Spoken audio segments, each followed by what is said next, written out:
वाघ कठवत येऊन केला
ढंकुली नाही पाणी नाही माय चालत काय काय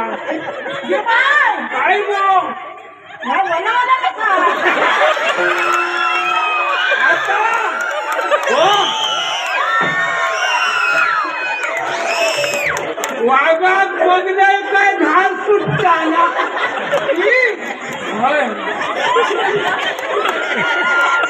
काय नाही काय नाही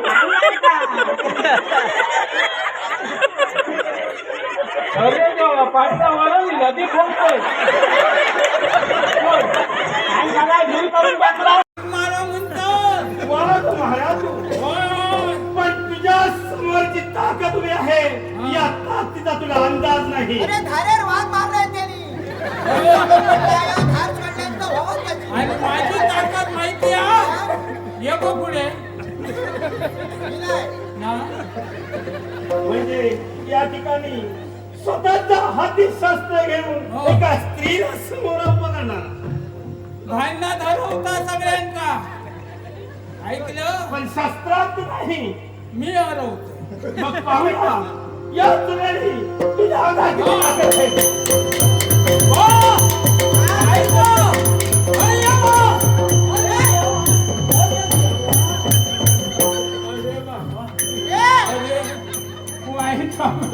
यावेळी या राजकर्त्या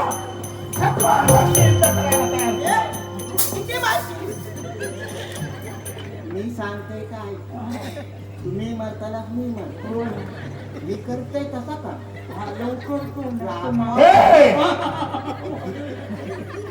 या ठिकाणी या राजकर्त्या खटवांशी संघर्ष करायला तयार झाला आणि तिथं जाऊन हितगुज करत आहात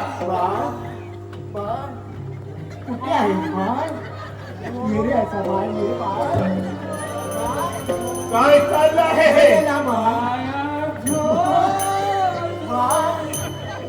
हे भाई लुलू पाहिजे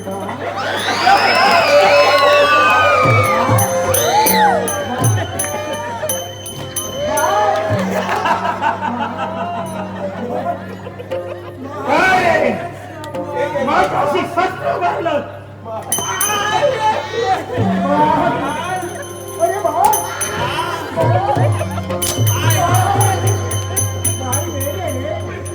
या ठिकाणी वेळ सारखं करून पांघरून घेताय तुम्ही पण जर का परत तुमची भेट झाली तर मात्र सोडणार नाही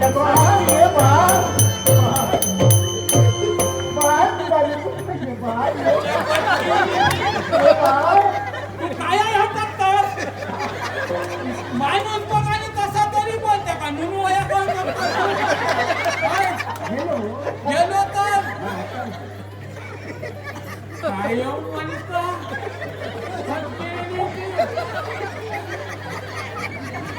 काय करतो बघित नाही सोडले मला खाण्यात घालतात आम्हाला सगळं दिलं. आता चल चला सुटलं मी सुटलं.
अरे हनुमंता कारणही तसं आहे.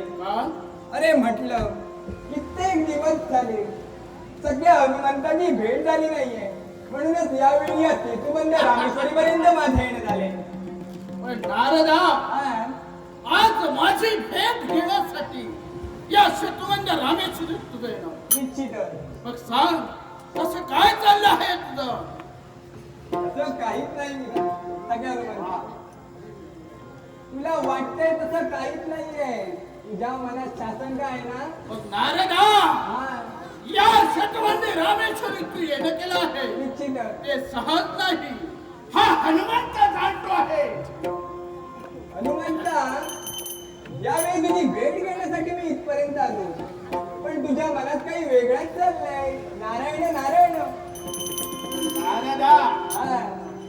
या हनुमंताला जरी तू सांगितलं नाही तरी मात्र हा हनुमंत जाणतो आहे.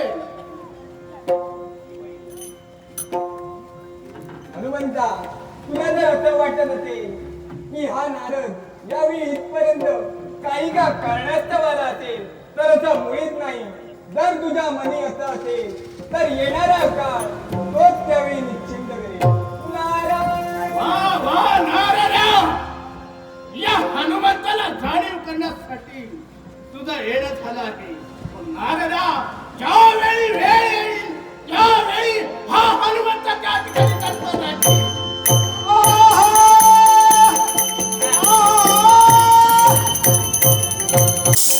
आला भक्तांचा कैवारी, आला भक्तांचा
साष्टांग प्रणाम साष्टांग प्रणाम. माझी माता वीरता आणि सावत्र माता म्हणजे कद्रू. एके दिवशी माझी माता दुःखात होती आणि मी माझ्या मातेला विचारलं, सांग माते, तू एवढा दुःखी का? त्यावेळी माझी माता म्हणू लागली, बघ, मी एकाच गोष्टीचं दुःख करते आणि ते म्हणजे दास्यपणाचं. आणि कोणामुळे भोगावं लागलं असेल तर त्या कद्रूमुळे. मग मी माझ्या मातेला विचारलं, माते, अशीच कद्रू मातेपर्यंत जा आणि मातेला सांग की दास्यपणातून मुक्तता करण्यासाठी तुला काय हवं असेल ते माग. यावेळी माझी माता विचारण्यासाठी सिद्ध झाली. यावेळी माता म्हणू लागली, मला दिलं असेल तर तुझी दास्यपणातून मुक्तता, तुझी दास्यपणातून मुक्तता. कळलेलं वृत्तांत माझ्या मातेने मला कथन केलं. मी मातेला सांगितलं, माते, दास्यपणातून जरूर तुझी मुक्तता करेन. म्हणून मातेकडे गेलो. मातेकडे आशीर्वाद घेण्यासाठी गेलो तर पुढे मातेचा डोळ्यावर दुःख.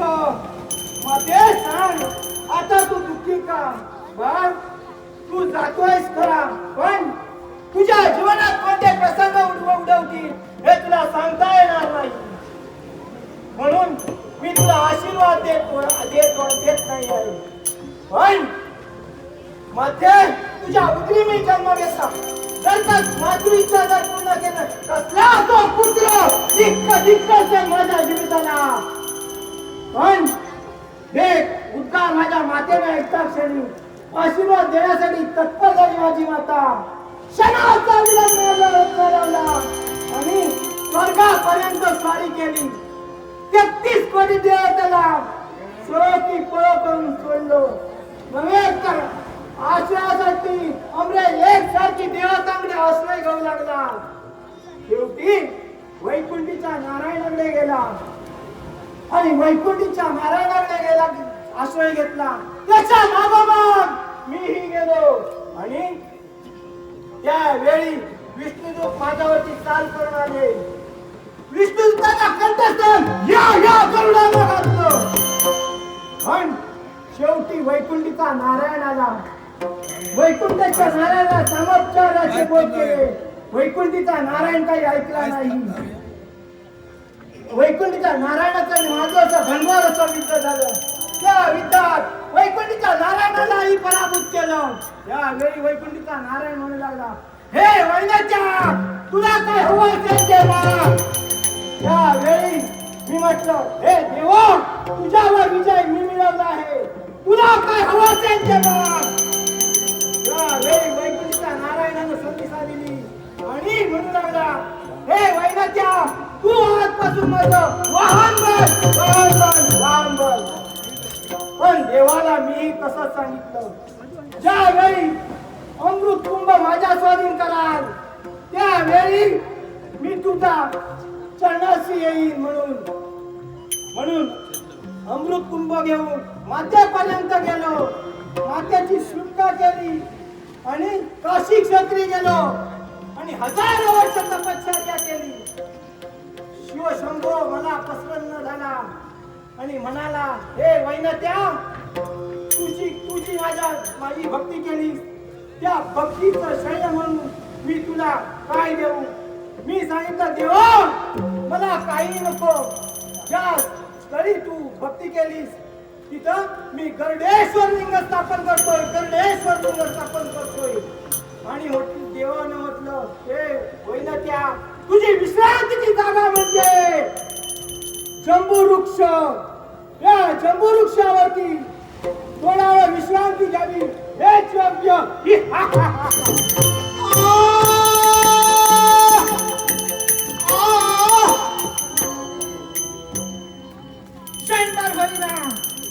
या जंबू वृक्षावरती माझी विश्रांती घेऊन झाली. आता ब्रह्मांड भ्रमंती करण्यासाठी हा वैद्य निघाला.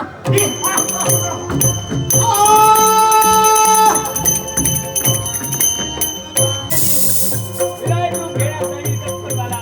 तुमच्या पृष्ठभागी बसण्याचं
जोपर्यंत या खटवांगाला असा युद्धात मी ठेवेन. आशीर्वाद आहे. हे म्हणतोय नारदा. त्यावर आहो.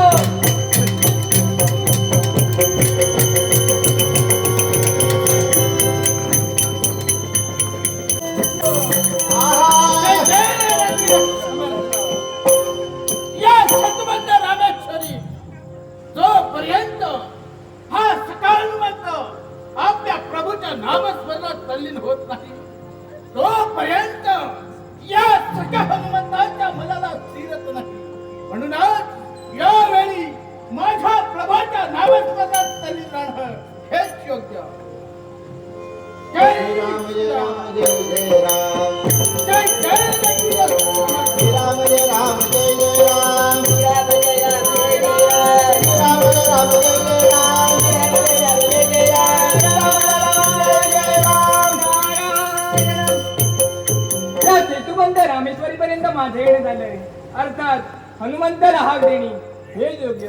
नारायण श्री काय पाहतोय? नामस्मरणात तल्लीन झालाय. मग यावेळी आपणही नामस्मरणात तल्लीन व्हावं हेच योग्य. रघुपती राघव राजा राम पतित पावन सीताराम. रघुपती राघव राजा राम पतित पावन सीताराम.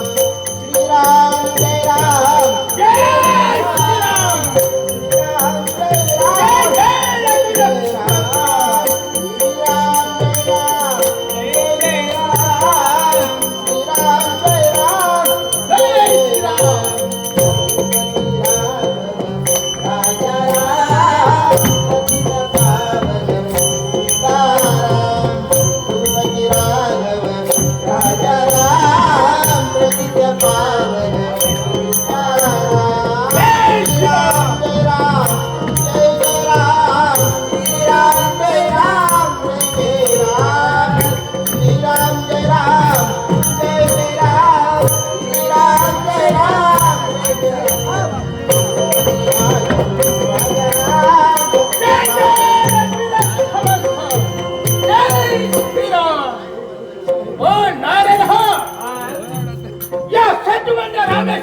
अरे हनुमंता ऐक म्हणतोय तुझ्या देवावरती संकट आलंय.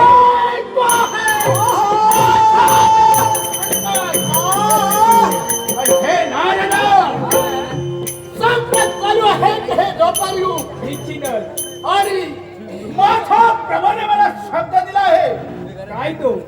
ते तार युगात हा हे हनुमंता साम्राज्य चालू होणार हे द्वापार युग. आणि द्वापार युगाच्या ठिकाणी जर का या तुझ्या प्रभूचं दर्शन असेल तर प्रभू माझ्या देवाची भक्ती होय. मग यावेळी भक्ती मी करीत हनुमंता. एक माझ्या भक्तीत तू खंड पडणार. तुला यावेळी तुझ्या देवाचं दर्शन आहे बरोबर ना? होय. मग यावेळी माझ्या समवेत चल तुझ्या देवाचं दर्शन मी घडवून देईन. पण मला सांग हा इथपर्यंत तुला येणं झालं. सहज तुझ्या मुखाने निघणारे शब्द हे हनुमंता मग सांग, माझ्या प्रभूवर जर संकट आलं असेल, यावेळी कुठे जायचं आहे? तुला नेण्याचं कर्तव्य मी करणार आहे. वा. माझ्या समोर जर का माझ्या प्रभूवर संकट आलं असेल, मग तिथपर्यंत जाण्यासाठी विलंब होणार. मग याच वेळी माझ्या खंड्यावर बसून तिथपर्यंत घेऊन जाणार आहे. अरे हनुमंता काय म्हणतोय? होय. तुझ्या खांद्यावरती बसू. सख्या बोल. पांडणार तर नाही ना? हे नारायणा, विसरतो आहे. काय ते? अरे दोनागिरी या हनुमंतानं आणलेले आहे. बरोबर म्हणतोय. मग तुझ्यासारख्याचं काय? मग हे म्हणतो आहे, माझ्या खंड्यापर्यंत बस.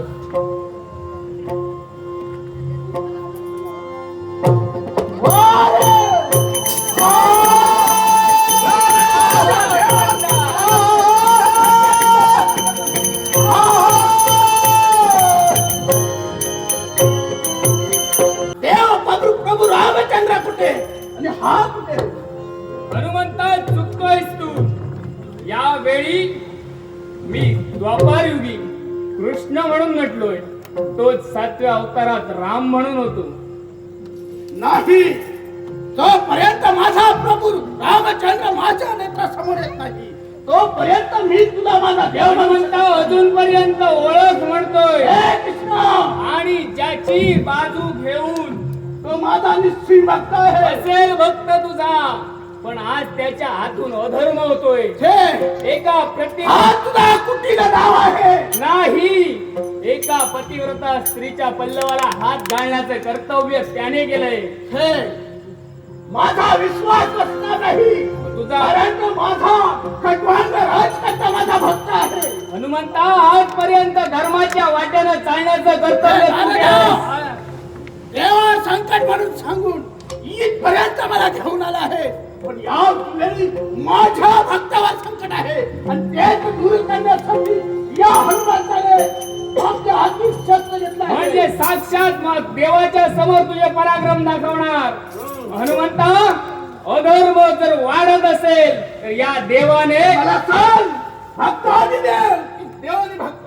भक्ताधीन देव आणि देवाधीन भक्त हे नातं टिकून आहे, आणि ते टिकून ठेवण्यासाठी आजपर्यंत मी आणि वावरलो. माझ्या भक्ताचं नातं टिकून राहण्यासाठी याच वेळी तुला देवाचा देव सुद्धा म्हणणार नाही. मग असं जर असेल, देवा जर उभा ठाकला असशील तर माझी सुद्धा ना नाही, तुझे पराक्रम याही देवाला पाहायचे आहे. बघू रे. आहा प्रभु तू दयाळु कृपावंत दाता प्रभु तू दयाळु प्रभु तू दयाळु कृपावंत दाता दया मागतो रे मी तुझा दया मागतो रे मी तुझा आहा जगविनाश देहा दिली एक रोटी जगविनाश देहा दिली एक रोटी नमस्कार माझे तुला कोटी कोटी नमस्कार माझे तुला कोटी कोटी वासनात नसताची नसे अन्य चित्ता दया मागतो रे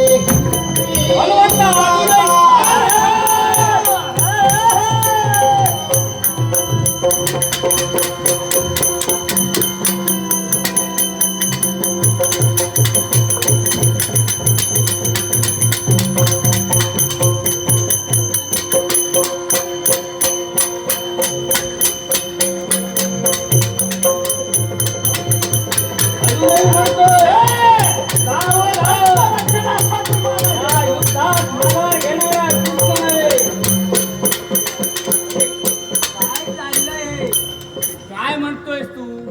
याला आणला सांगितलं देव दाखवतो म्हणून, आणि हा माझ्याशी युद्ध हे नारायणा, देव कुठे आहे? अरे हात तुझा देव असता काय हे. करतो हनुमंता? या देवाला मी मानत नाही. यावेळी हा मला असा ओळखणारा नाही. निश्चितच. याच्यासाठी माझं 7व्या अवतारातलं दर्शन याला करून देणं गरजेचं. बरोबर म्हणतोय तेव्हा. आणि म्हणूनच या ठिकाणी पहा हा कृष्ण काय करतोय. सावधान, यावेळी या कृष्णाचं एक रूप पाहण्यासाठी तत्पर हो. तो नाही जाऊ